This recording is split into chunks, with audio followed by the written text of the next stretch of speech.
আমরা কি আসলেই খুব ভালো আছি, নাকি ভালো থাকার অভিনয় করতে করতে আমরা একজন দক্ষ অভিনেতা হয়ে গেছি? প্রতিদিন সকালে যখন আমরা ঘর থেকে বের হই, আমাদের সাথে আরও একটা জিনিস বের হয়। সেটা হলো আমাদের কৃত্রিম হাসি।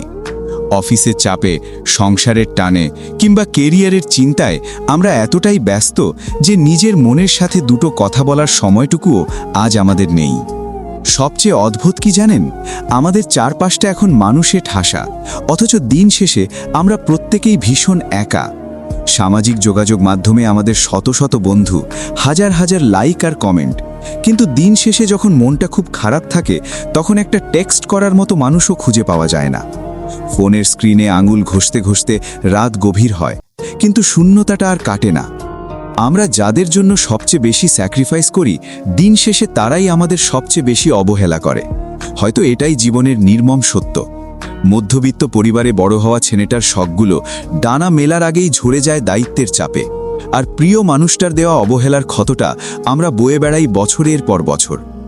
অভিমান তো আমরা তাদের ওপরই করি যাদের আমরা নিজের চেয়েও বেশি ভালোবাসি, কিন্তু যখন দেখি সেই অভিমান বোঝার মতো কেউ নেই, তখন আমরা ধীরে ধীরে চুপ হয়ে যাই। এই চুপ হয়ে যাওয়াটা কিন্তু হার মেনে নেওয়া নয়, এটা হলো নিজেকে বাঁচানোর একটা শেষ চেষ্টা। জীবনটা আসলে একটা অসমাপ্ত গল্পের মতো। এখানে সবাই আসে, সবাই চলেও যায়, মাঝখানে রয়ে যায় কিছু অমলিন স্মৃতি আর এক বুক হাহাকার।